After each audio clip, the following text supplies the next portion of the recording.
Have you ever noticed that when things start to happen and you get in a roll and momentum starts to build, that you think it's going to continue forever? And then you're disappointed when it doesn't.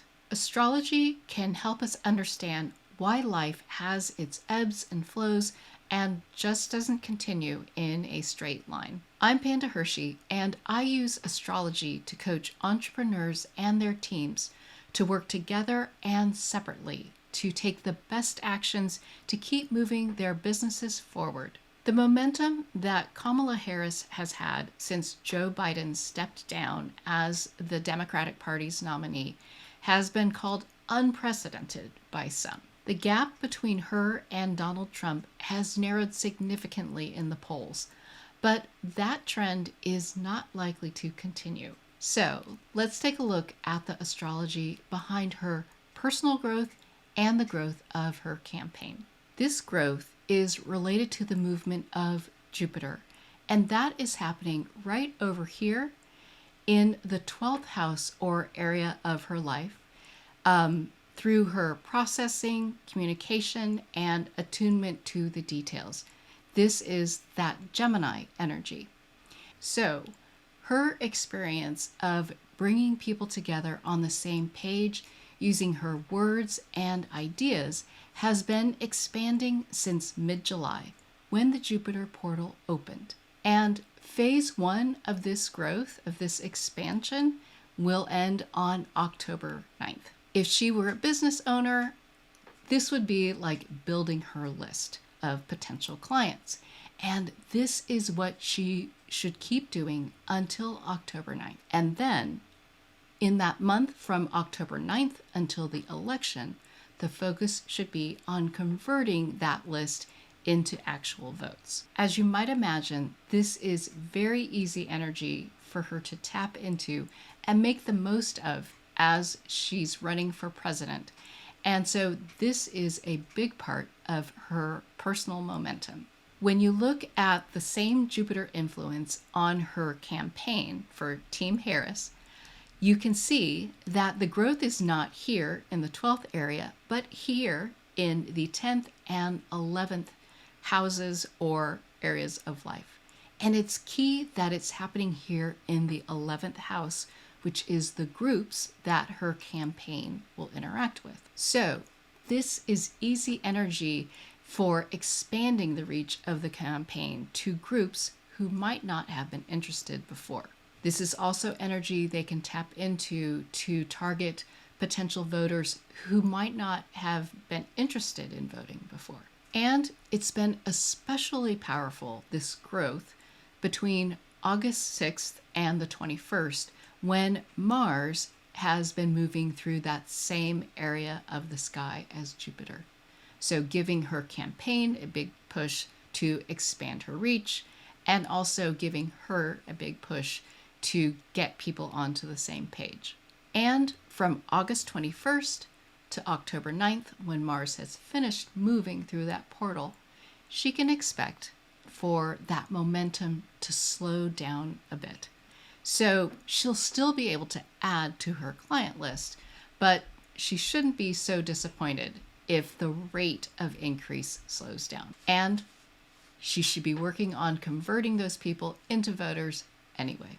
There are other tools that will come up that she'll be able to use to get people on her list until October 9th and also convert them, but I will talk about that in a future video.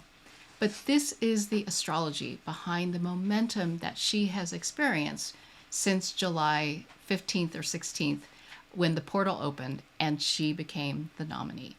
And what's true for Kamala is also true for you. If you have been having this great momentum over the last couple weeks from August 6th to the 21st, you can expect to keep expanding your awareness. It's just going to go a little slower, and that's okay. You have a lot to take in, but that doesn't mean it isn't happening. So if you're ready to use astrology to be able to work with your teams and identify the best actions that you can be taking to move your business forward, just check out the description below. Thanks so much for watching. and I'll see you next time.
So, as a team, Tim and Kamala are working to get their message out there, to expand the reach of their platform to people who are not familiar with what it is they are trying to do. That's over here. But Tim, on his own, needs to be committed to letting people know what he is about. And this is more on a one-to-one basis. So it is about figuring out who he can trust and also letting people know what he thinks and exchanging ideas, but growing this network that he has on a one-to-one basis.